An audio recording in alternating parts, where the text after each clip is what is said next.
ప్రభువైన యేసుక్రీస్తు నామంలో మీ అందరికీ వందనాలు.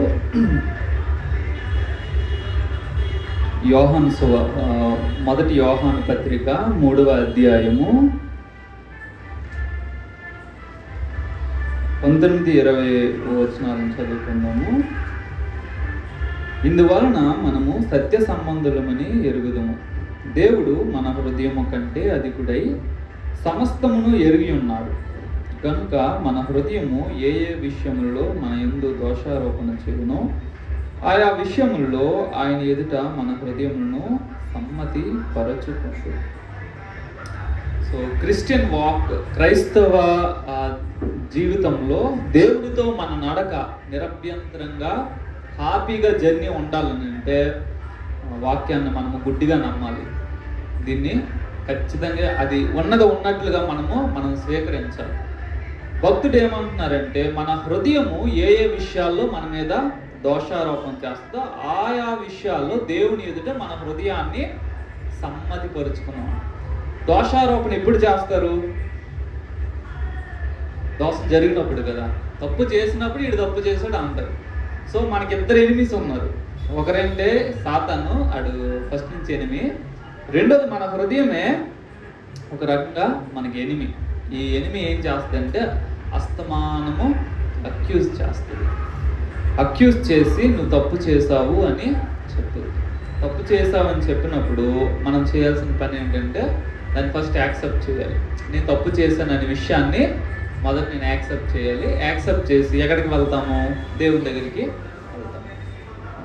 అసలు ఈ పత్రిక భలే ఎంత అద్భుతంగా ఉంటుందంటే, పాపము చేయడానికి నీ వల్ల తప్పు జరిగిపోద్దో ఏమని విశ్వాసి నీ జీవితంలో ఎప్పుడు నువ్వు కంగారు పడకు. అయ్యో నా వల్ల నీ తప్పు జరిగిపోద్దేమో, నేను దేవునితో నడిచేటప్పుడు ఎక్కడైనా నా వల్ల తొట్టుపాటు వస్తుందేమో అనే భయము నీకు అవసరం లేదు అని మంచి ఎంకరేజ్మెంట్ ఇచ్చే ఒక పత్రిక. 2వ అధ్యాయంలో ఈ మాట చాలా కాంట్రడిక్టికల్గా కనిపిస్తుంది. 1వ వచనము, నా చిన్న పిల్లలారా మీరు పాపము చేయకుండుటకై ఈ సంగతులను మీకు వ్రాయుచున్నాను. ఎవడైనను పాపము చేసిన ఎడల నీతిమంతుడైన యేసుక్రీస్తు అను ఉత్తరవాది తండ్రి యొద్ద మనకు ఉన్నాడు. మీరు పాపం చేయకూడదని ఈ విషయాలు నేను మీకు చెప్తున్నాను. ఒకవేళ మీరు ఏదైనా తప్పు చేస్తే యేసయ్య అనే ఉత్తరవాది మనకు ఉన్నారు. పాపము చెయ్యొద్దు అని చెప్తూ ఒకవేళ మీ వలన పాపము జరిగితే డోంట్ ఫీల్ గిల్టీ. మీ వలన ఏదైనా తప్పు జరిగితే అందులో మీరు గిల్ట్ ఫీల్ అవ్వకండి. మీకు మీ పక్షాన వాదించే ఒక అడ్వకేట్ ఉన్నారు. యేసుక్రీస్తు అనే అడ్వకేట్ మనకి ఉన్నారనే విషయాన్ని చెప్తాము. సో మనము మన హృదయము చేత నిందింపబడతాము. మనం మన జీవితంలో పరిశుద్ధత విషయంలో మనం బహిరంగంగా పెద్ద పెద్ద పాపాలు చేయలేము. అది బోర్న్ అగైన్ క్రిస్టియన్కి ఇంపాసిబుల్.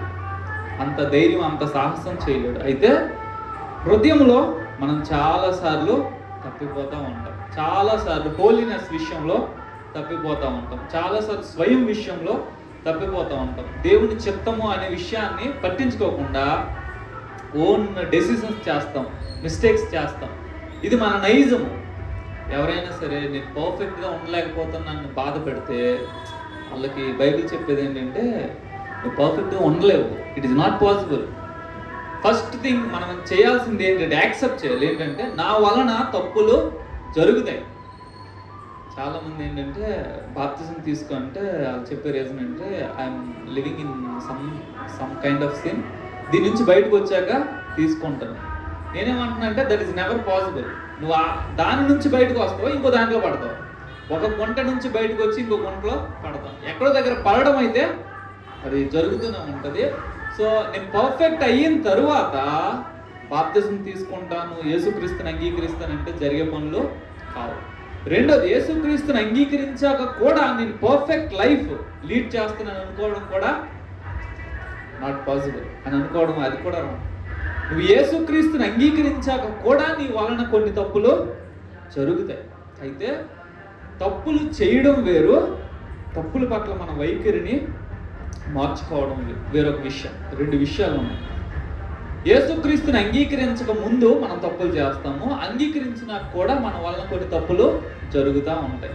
అయితే అంగీకరించడానికి ముందు మనకున్న వైఖరి, అవర్ యాటిట్యూడ్ టువర్డ్స్ సిన్ అన్నది ఒక రకంగా ఉంటుంది. మనం తిరిగి జన్మించాక, ప్రభువుని అంగీకరించాక పాపము విషయంలో మన వైఖరి మారుతుంది. అంతకుముందు పాపాన్ని ఆస్వాదిస్తూ చేసిన వాళ్ళము ఇప్పుడు ఎక్కడో దగ్గర కాలు జారే సందర్భాలు ఉంటాయి. అయితే అన్నిసార్లు మనము ఏం ఫీల్ అవుతుందంటే, ఇంతకుముందు నా వలన పాపం జరిగింది, నేనే చేసిన, అందరం చేస్తున్నాము, ఇది పెద్ద పాపం ఏం కాదు అని అనుకున్న విశ్వాసి యేసుక్రీస్తుని అంగీకరించాక ఆ విషయంలో తన మనస్సు దాన్ని ఊరుకొనేది. నువ్వు తప్పు చేసావని చెప్పినప్పుడు ఆ విశ్వాసి యేసయ్యా నేను నా వల్ల నీ తప్పు జరిగిపోయిందని తిరిగి పాపాన్ని ప్రేమించే స్థితి నుంచి పాపాన్ని అసహ్యించుకునే స్థితి బాండ్ అగైన్ ఎక్స్పీరియన్స్లో ఉంటుంది. సో తిరిగి జన్మించిన వ్యక్తి పాపము చెయ్యడు అని కాదు, కానీ ఆ వ్యక్తి పాపాన్ని ప్రేమించలేడు అన్నది మొదట మనము అంగీకరించాలి. సో నా వల్ల నేను ఏ పాపము చేయనప్పటికీ కూడా నేను నరకానికి వెళ్ళొచ్చు. ఎప్పుడంటే పాపము నా హృదయం నిండా పాపాన్ని నేను ప్రేమించినప్పుడు. సో ఇప్పుడు హృదయము నా మీద దోషారోపణ చేస్తుంది. హృదయాన్ని దేవుని ఎదుట సమ్మతి చేసుకోవాలి. ఎట్లా అంటే హృదయము మన మీద దోషారోపణ చేస్తున్నప్పుడు 1:9 భక్తుడు చెబుతున్న మాట, మన పాపములను మనం ఒప్పుకొనిన ఎడల ఆయన నమ్మతగిన వాడును నీతిమంతుడును గనుక ఆయన మన పాపములను క్షమించి సమస్త దుర్నీతి నుండి మనలను పవిత్రులుగా చేయు.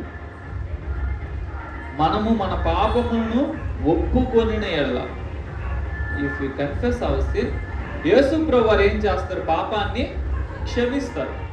సో హృదయము స్టీఫెన్ ఈ విషయంలో తప్పిపోయావు అని చెప్పినప్పుడు నేను ఏం చేస్తానంటే, యేసయ్యా నేను ఈ విషయంలో తప్పిపోయాను, యేసయ్యా నీకు అవమానాన్ని తీసుకొచ్చి నన్ను క్షమించేసయ్యా అన్నకు యేసయ్యా దాన్ని క్షమించేస్తాను. ఇప్పుడు మళ్ళీ నా హృదయం అంటది, లేదు నువ్వు సరిగ్గా అడగలేదు, దేవుడిని పాపాన్ని క్షమించాడు. సో ఎమోషన్స్ వేరు. మనం కొన్నిసార్లు కన్నీళ్ళు వస్తాయి, కొన్నిసార్లు కన్నీళ్ళు రావు. కన్నీళ్ళు వచ్చినప్పుడు దేవుడు నా ప్రార్థన అంగీకరించాడు, మనసు నెమ్మదైపోయింది, దేవుడు నా ప్రార్థన అంగీకరించాడని మనం ఫీల్ అవుతాం. కొన్నిసార్లు ప్రార్థన చేశాక కూడా సమాధానం ఉంటుంది హృదయంలో, క్షమాపణ అడిగాక కూడా సమాధానం. It doesn't mean that your sin will not forgiven. నీ పాపము క్షమింపబడదు అని దాని అర్థము కాదు. So irrespective of your emotions, మనకు వచ్చే భావోద్రేకాల కంటే ముఖ్యంగా మనము దేవుని వాక్యాన్ని నమ్మాలి. నేనేం ఫీల్ అవుతున్నా, నేను తప్పు చేశాను, యేసయ్య నన్ను క్షమించారని నమ్ముతున్నాను. కానీ హృదయం ఏమంటుందంటే, నువ్వు సరిగ్గా పశ్చాత్తాపలేదు, నీకు లోతైన పశ్చాత్తాపం లేదు, నువ్వు సరిగ్గా దేవుని దగ్గర కన్నీరు కార్చలేదు, ఉపవాసం ఉండలేదు, కాబట్టి దేవుని పాపాన్ని క్షమించలేదు. సో నేనేమంటున్నానంటే, I don't believe what my heart tells. ఒకసారి అది చెప్పిన దానికి వ్యాలిడిటీ. నువ్వు తప్పు చేసినప్పుడు, నువ్వు తప్పు చేసావు అని గద్దించినప్పుడు దానికి వ్యాలిడిటీ ఇవ్వాలి మనం.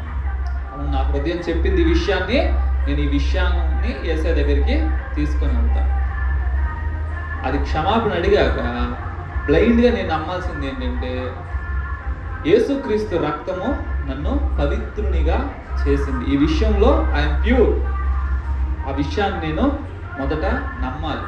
నమ్మి ఇప్పుడు నా హృదయం మరలా నా మీద దోషారోపణ చేసినప్పుడు హృదయంతో అనాలి, హృదయమా నువ్వు ఫస్ట్ టైం చెప్పావు, అది వ్యాలిడ్, నేను యేసయ్య దగ్గర ఒప్పుకున్నాను, యేసయ్య నన్ను క్షమించాడు. ఇప్పుడు నువ్వు రెండోసారి చెప్తున్నావు కదా, యు ఆర్ డిసీవ్డ్, నువ్వు మోసపోయావు.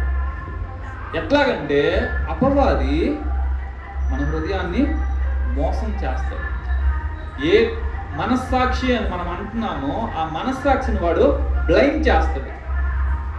ఆఫ్టర్ మనము బార్న్ అగైన్ ఎక్స్పీరియన్స్ ఉన్నాక కూడా లేఖనాన్ని వక్రంగా తిప్పి మన మనస్సాక్షి మన మీద ప్రయోగించేటట్లుగా, లేదంటే మన మనస్సాక్షి మీద వాడు ప్రయోగిస్తాడు. సో మన ఎనిమిని ఎదుర్కోవడానికి మనకున్న ఒకే ఒక ఆధారం ప్రకటన 12లో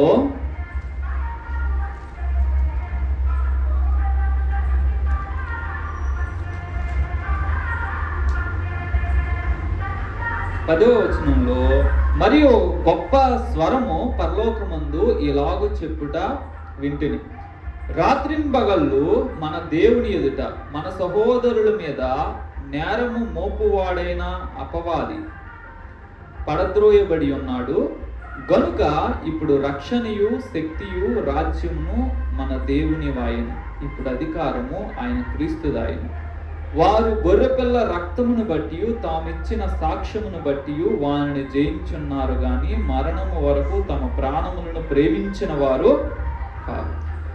డే అండ్ నైట్ అపవాది సహోదరుల మీద నేరారోపణ చేస్తున్నాడు. అంటే వాళ్ళు ఏదో తప్పు చేశారు, దాన్ని డే అండ్ నైట్ దేవుని ఎదుట నేరారోపణ చేస్తున్నాడు.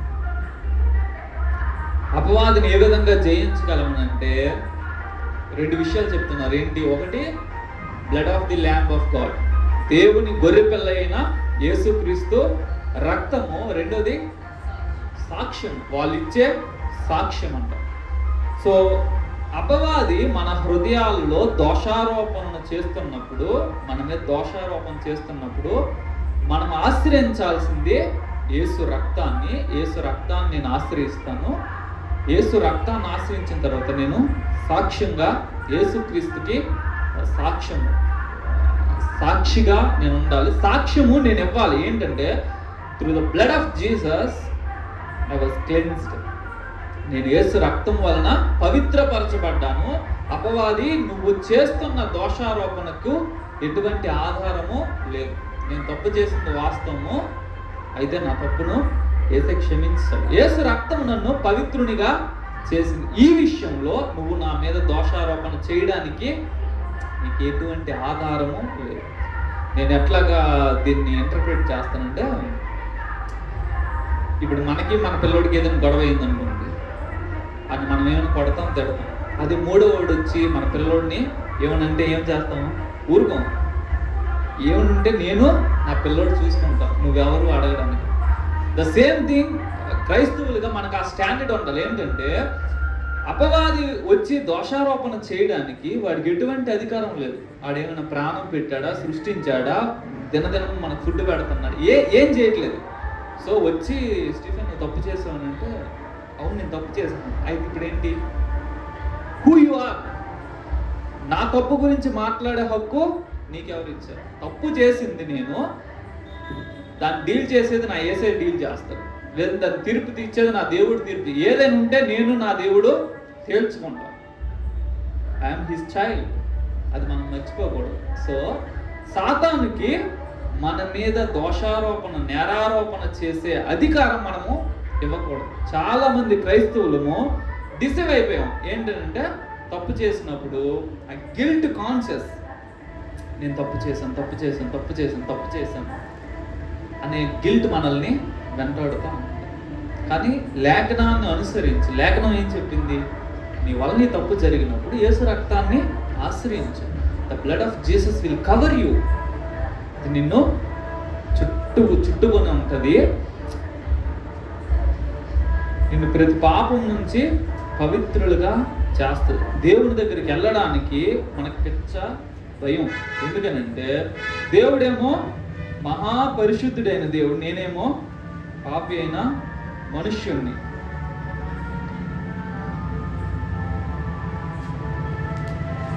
హెబ్రీయులకు రాసిన పత్రికలో ఒక మాట ఉంటుంది.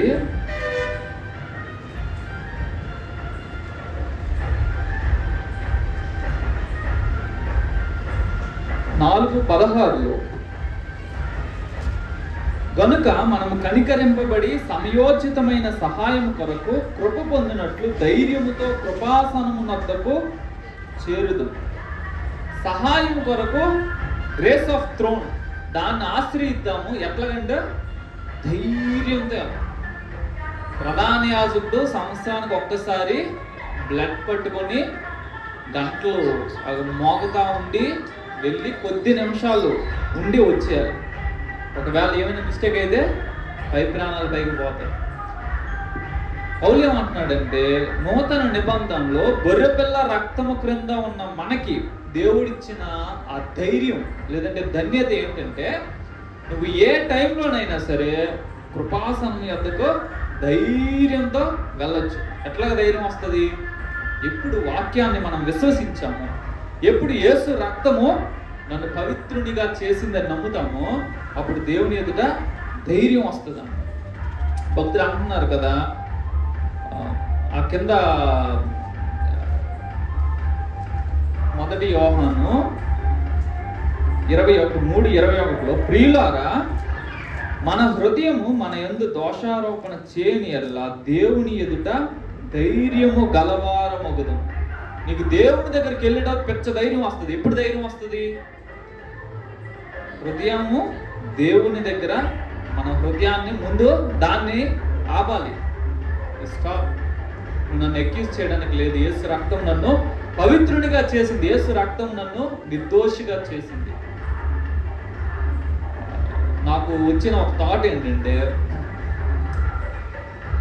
యేసయ్య ఎప్పుడు కూడా నా వలన జరిగిన పాపాన్ని మాటి మాటికి ఎత్తడు. వన్స్ ఫర్ ఆల్ ఒక్కసారి చెప్తాడు, నీ వలన తప్పు జరిగిందని. ఆ విషయాన్ని నేను ఆయన ఎదుట ఒప్పుకున్నప్పుడు దాని గురించి రెండోసారి మాట్లాడు. యేసే అట్లాగే ఎప్పుడు చేయడు. సో దేవుడి దగ్గరికి నేను వెళ్తున్నప్పుడు, అయ్యా నా వల్ల నీ తప్పు జరిగింది అని నేను అన్నప్పుడు యేసే నన్ను క్షమించడు. ఇట్ మీన్స్ నేను ఎట్లాగా ఇంటర్ప్రిట్ చేసినట్టు అది వాస్తవం అని నేను నమ్ముతున్నాను. ఎందుకంటే దేవుడు మనల్ని చూసే విధానం ఎలా ఉంటుందని అంటే, he never did a mistake. మనం మన తప్పుని యేసే దగ్గర ఒప్పుకున్నప్పుడు తండ్రి అయిన దేవుడు ఎలా చూస్తాడనంటే, ఈ వ్యక్తి తన జీవిత కాలంలో ఏ తప్పు చేయలేదు. యేసు ఎంత పరిశుద్ధుడో, హీస్ దట్ మచ్ హోలీ అని చూస్తాడు దేవుడు. ఎట్లాగా? Because we have the blood of Jesus an us. యేసు రక్తము మనల్ని కప్పి ఉంచిన కారణాన్ని బట్టి ఏ ఏరియాలో మనం తప్పు చేశామో ఆయా ఏరియాలో కన్ఫెస్ అయినప్పుడు ఆయా ఏరియాస్లో బ్లడ్ ఆఫ్ జీసస్ వచ్చి నిలబడుతుంది. ఒక వ్యక్తిగా మనకు తెలిసింది ఏంటంటే తండ్రి, కుమార, పరిశుద్ధాత్మ దేవుడు. కానీ ఇంకొక వ్యక్తి రూపం ఉంది. అంటే వ్యక్తి అని అనలేం, కానీ ఇట్ ఆల్సో ఇస్ దేర్. ఏంటంటే బ్లడ్ ఆఫ్ జీసస్ అది మాట్లాడుతుందంట. యేసు రక్తము శ్రేష్టముగా పలుకు ప్రోక్షణ రక్తం అని పిలువబడింది. యేసు రక్తము ఒక వ్యక్తిగా వచ్చి నిలబడదు. ఎక్కడ నిలబడద్ది? నువ్వు చేసిన మిస్టేక్ దగ్గర నిలబడద్ది. ఆ విషయంలో you confess, so it will stand before. అప్పుడు దేవుడు ఆ మిస్టేక్స్ చూసినప్పుడు ఎట్లా చూస్తాడంటే బ్లడ్ ఆఫ్ జీసస్ కనిపిస్తుంది. యేసు రక్తము పవిత్రమైన రక్తం అంట. అని నీ మిస్టేక్ ఎట్లా కనిపిస్తుంది? అక్కడ బ్లడ్ ఆఫ్ జీసస్ ఉంది కాబట్టి నీ మిస్టేక్ దేవుడికి కనిపిస్తుంది, పవిత్రత మాత్రమే కనిపిస్తుంది. సో మనకి ఏ ధైర్యం ఉండాలంటే, నేను ఇప్పుడు పాపాన్ని ఒప్పుకున్నాను కానీ ఇప్పుడు ఏదైనా వాళ్ళ మిస్టేక్ జరిగింది వచ్చి ప్రార్థన చేయాలంటే మనకి ఆ గిల్ట్ ఉంటుంది. పాపాన్ని ఒప్పుకున్నాను కానీ నేను అంత హోలీగా లేను, దేవుడు నా ప్రార్థన అంగీకరించు. అట్లా ఏం కాదు. మనకు ఉండాల్సిన ధైర్యం ఏంటంటే, ఎస్ నా వల్ల తప్పు జరిగింది, నేను నా తప్పుని ఒప్పుకున్నాను, యేసే నన్ను క్షమించాడు. ఆ క్షమాపణని ఎలా తీసుకోవాలంటే ఇట్స్ వన్స్ ఫర్ ఆల్.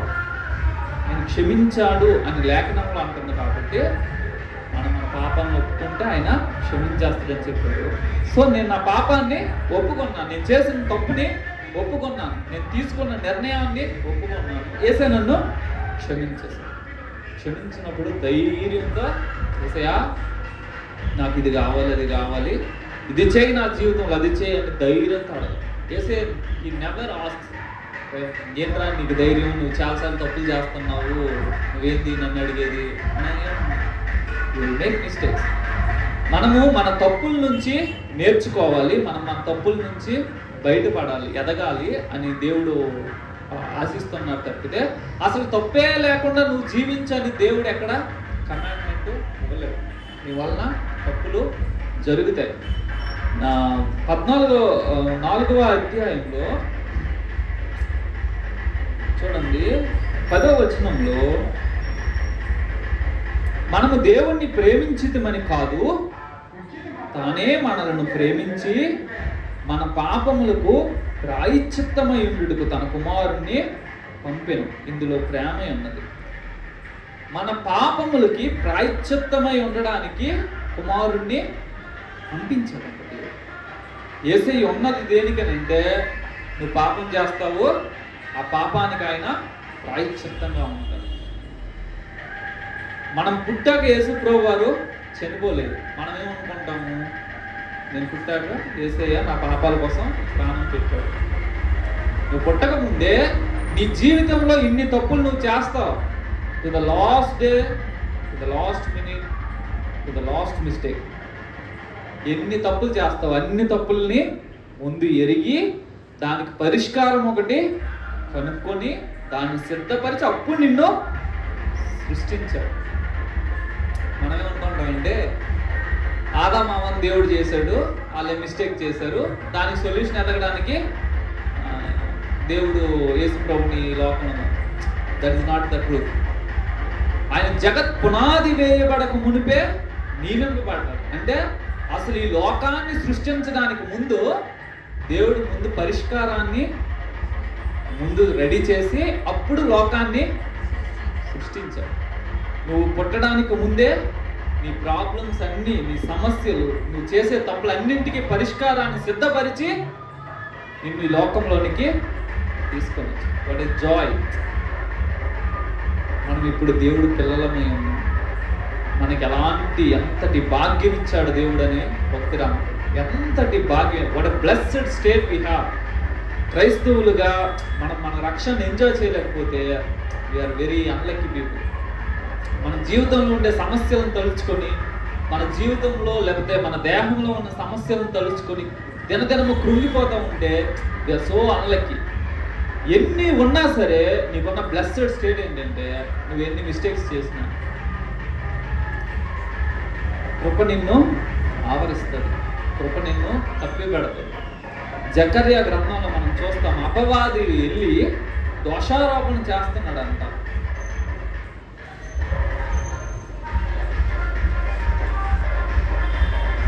జకర్యా గ్రంథము యెహోషువ గురించి చెప్తూ 3వ అధ్యాయము 1వ వచనంలో ఇలాగ చెప్పబడుతుంది, మరియు యెహోవా దూత ఎదుట ప్రధాన యాజకుడైన యెహోషువ నిలువబడి సాతాను ఫిర్యాది అయి అతని కుడిపార్శ్వమును నిలువబడి అతడు నాకు కనపరిచెను.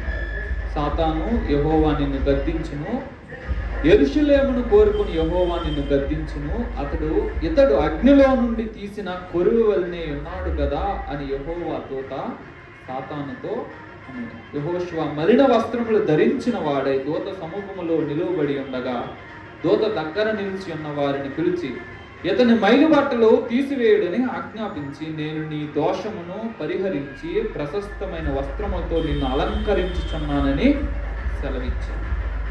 సాతాను అక్యూజ్ చేస్తున్నాడు.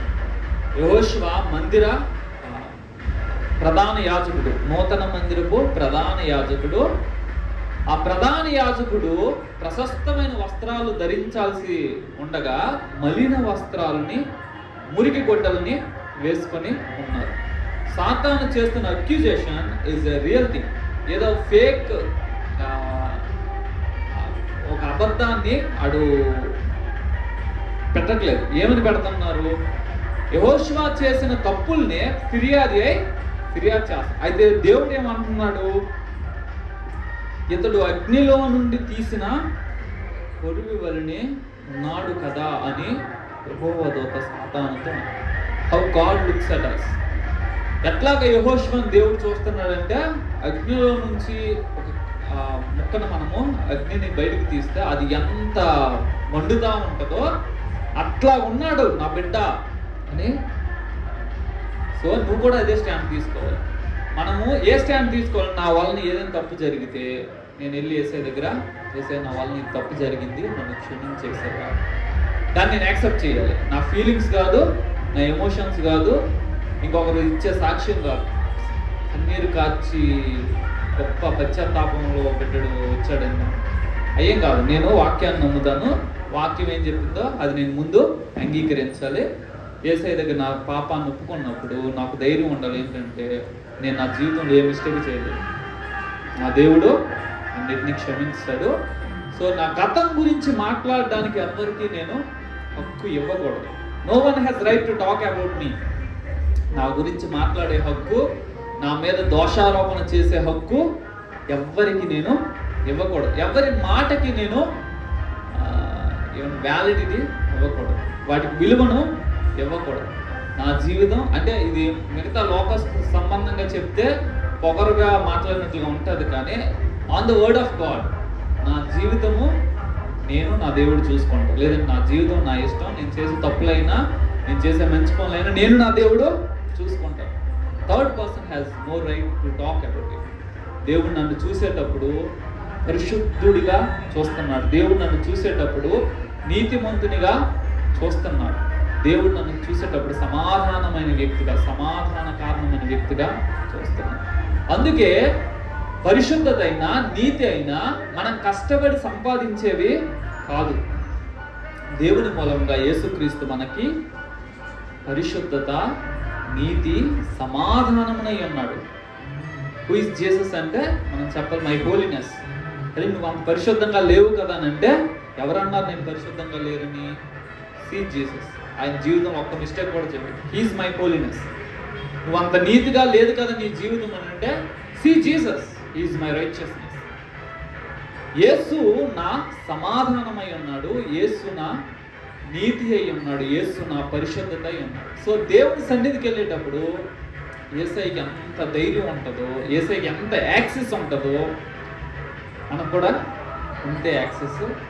సో ధైర్యంగా దేవుని దగ్గరికి వెళ్ళి నా తప్పులు ఇవి, నా పాపం ఇది, నా దోషం ఇది, నా బలహీనత ఇది, నాకున్న సమస్యలు ఇవి, ఈ సహాయం నాకు కావాలని దేవుడి సహాయం చేయడానికి ఇష్టపడతా ఉన్నాడు.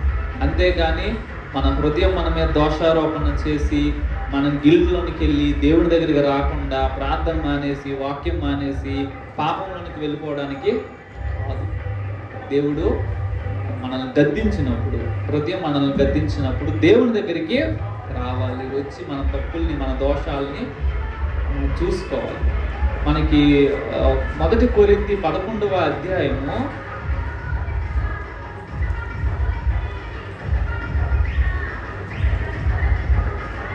ఒక మంచి హోప్ ఇచ్చే మాట.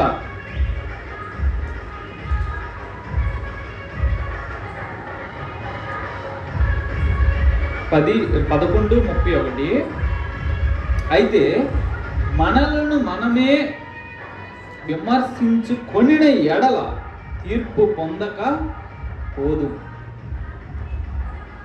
You have no judgement. నీకు తీర్పు లేదు. ఎప్పుడు నీకు నువ్వే తీర్పు తీర్చేసుకుంటే, ప్రభా ఈ విషయం నేను తప్పు, నేను రాంగ్ చేశాను, I'm not right, this is not the way I should speak, నేను ఇలా మాట్లాడి ఉండాల్సింది కాదు, నేను ఇలా కోపపడి ఉండాల్సింది కాదు, నేను ఇట్లాగా ప్రవర్తించి ఉండాల్సింది కాదు యేసయ్యా, ఈ విషయంలో నేను తప్పు చేశాను అని నాకు నేనే విమర్శ చేసుకొని నాకు నేనే జడ్జిమెంట్ ఇచ్చుకుంటే ఆ విషయంలో దేవుని ఎదుట నో జడ్జిమెంట్. సో రేపు దేవుడు మనకి తీర్పు తీర్చేది ఏ ఏ విషయాలని అంటే, ఏ ఏ విషయాలను అయితే మనం లైట్గా తీసుకున్నామో ఆయా విషయాలన్నీ వచ్చి తీర్పు దగ్గర నిలబడతాయి, న్యాయపీఠం ఎదుట నిలబడతాయి. ఏ ఏ విషయాలు దేవుడి సన్నిధిలో మనం ఒప్పేసుకున్నామో ఆయా విషయాలన్నీ కూడా క్లియర్. అందుకే దేనికి 2 సార్లు తీర్పు ఉండదు. జడ్జిమెంట్ ఒకసారి, 2 సార్లు పనిష్మెంట్ ఎవరు.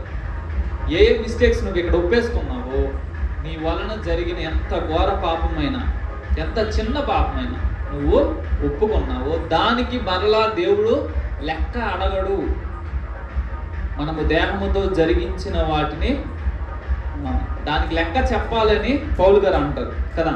నేనేమంటున్నానంటే, ఒకసారి భూమి మీద లెక్క చెప్పేశాక మళ్ళీ దీనికి లెక్క చెప్పని దేవుడు అడగడు. అడిగితే ఆయన వాక్యానికి విరుద్ధంగా ప్రవర్తిస్తున్నాడు. దేవుడు అట్లాగా ప్రవర్తించాడు. So what are all the things, ఏ ఏ విషయాల్లో మనం తప్పిపోయాము, మనం సరిగా లేము అని మనకు తెలిసిందో ఆయా విషయాల్లో మనమే విమర్శ చేసుకొని మనం దేవుని ఎదుటికి క్షమాపణ కొరకు వెళ్ళాలి. దేవుడు మనల్ని క్షమిస్తాడనే నిరీక్షణ, లేదంటే దేవుడు మనల్ని క్షమిస్తాడనే విశ్వాసము మనకుండి దేవుని సన్నిధికి వెళ్ళినప్పుడు దేవుడు మనల్ని క్షమిస్తాడు. యేసుతో నా ప్రయాణము ఆనందంగా ఉండాలి తప్పితే, అయ్యో నేను యేసయ్యని మాటి గొప్ప పెడుతున్నాను, నేను సరిగా లేను, నా వల్ల కావట్లేదు అని బాధతో యేసయ్య ఎస్ నా వల్ల తప్పు జరుగుతుంది, I'm feeling sorry for that, అని నేను నీలాగా బ్రతకాలని నాకు ఆశ ఉంది, నీలాగా ప్రవర్తించాలని ఆశ ఉంది. సో పరిశుద్ధత విషయంలో ఎక్కడైనా నా వాళ్ళ మిస్టేక్స్ జరగవచ్చు, దాన్ని లైట్ తీసుకోవాలి. పెద్ద ఎక్కువ ఫోకస్ పెట్టి అసలు నా జీవితం తప్పే జరగకూడదు అని ఒక పెద్ద దీనిలాగా పెట్టుకొని తప్పు జరిగినప్పుడు ఇంకా నేను పాడైపోయాను అనేసి ఇంకా పతనంలోనికి వెళ్ళిపోకూడదు. ఏదైనా మిస్టేక్ జరిగితే it's okay, just is there, just return okay it's okay. నీ వలన ఇప్పుడు పాపం చేయకుండా, ఏ తప్పు చేయకుండా ఉండడానికి మనమేమి పైనుంచి ఊడిపడలేదు. మనం తప్పు చేస్తాం. ఎందుకు తప్పు చేస్తాం అంటే, even after born again experience ఉన్నా కూడా తప్పు చేస్తాం. ఎందుకనంటే మన శరీరంలో పాప మరణ నియమము ఉంది. Still we have the law of sin in our body. మనం ఒక డిసీజ్తో ఉన్నాం, పాపం అనే డిసీజ్. దాని నుంచి కంప్లీట్గా డెలివరెన్స్ ఇంకా రాలేదు. పాపం యొక్క ప్రభుత్వం నుంచి నాకు విడుదల ఉంది, విడుదల వచ్చేసింది, కానీ ఆ వ్యాధి నుంచి పూర్తిగా స్వస్థత రాలేదు. ఎప్పుడు వస్తుందంటే మరణం అనేది వచ్చినప్పుడు, లేదంటే యేసుప్రభువు వచ్చినప్పుడు ఈ దేహాన్ని పునరుత్థానంతో మహిమ దేహంగా మార్చినప్పుడు విడుదల వస్తుంది. ఆ రోజు వరకు నేను ఖచ్చితంగా తీర్మానించుకొని ఉండలేను, నా వలన ఏదైనా తప్పు జరగవచ్చు. నేను చేస్తానని కాదు, సమ్ టైం ఏదో సందర్భంలో ఎక్కడో దగ్గర నేను తప్పిపోవచ్చు. దట్ డజంట్ మీన్ దట్ నేను దేవుడితో నా ప్రయాణం సరిగ్గా లేదు, లేదంటే నేను తిరిగి జన్మించిన వాడిని కాదు, లేదంటే నేను పరలోకం వెళ్ళనని కాదు. నా వల్ల మిస్టేక్ జరిగినప్పుడు నేను నా దేవుడు డీల్ చేసుకున్నాను. థర్డ్ పర్సన్కి ఇటువంటి రైట్. సో ఆ యొక్క ధైర్యంతో మన భక్తి జీవితాన్ని నడిపించుకున్నప్పుడు it will be a joy. లేకపోతే చాలా కష్టంగా ఉంటుంది. మనం పరిశుద్ధంగా ఉండలేకపోతున్నామని బాధపడతాము, భక్తి చేయలేకపోతున్నామని బాధపడతాం, నిరాశలోనికి వెళ్ళిపోతాము. దేవుడిచ్చే ఆ సమాధానము, సంతోషాన్ని అనుభవించాము. కాబట్టి వాక్యాన్ని నమ్ముదాము, వాక్యాన్ని మనకు అప్లై చేసుకుందాము, వాక్యానికి మాత్రమే ప్రాముఖ్యత ఇద్దాం. అప్పుడు యేసుతో నా ప్రయాణము చాలా సంతోషంగా ప్రార్థన చేసుకుందాం. జీవం కలిగిన తండ్రి, మీకు స్తోత్రాలు చెల్లిస్తున్నాము. అందరి హృదయాలను ఎరిగిన దేవుడు ప్రభువా, అనేక విషయాల్లో మేము అనేక మార్లు తప్పిపోతూ ఉన్న వాళ్ళము. అయినప్పటికీ కూడా యేసు రక్తాన్ని బట్టి ప్రభువా, నీ యొద్ద మాకు దొరికే క్షమాపణను బట్టి నీ సన్నిధికి మరలా వస్తున్నాము. ప్రభువా, ఈ వాక్యము ద్వారా మా జీవితాల్లో మీతో మా నడకలో ఇంకా సంతోషంగా, ఇంకా పరిశుద్ధంగా ఉండడానికి మీరు మాకు సహాయం చేయమని వేడుకుంటున్నాం. ప్రభా దేవా, మీరు మాకు కృప చూపించండి, సహాయం తెచ్చండి. ఈ వాక్యాన్ని మా హృదయాల్లో ఫలింప చేయమని యేసు నామమున ప్రార్థన చేస్తున్నాము తండ్రి.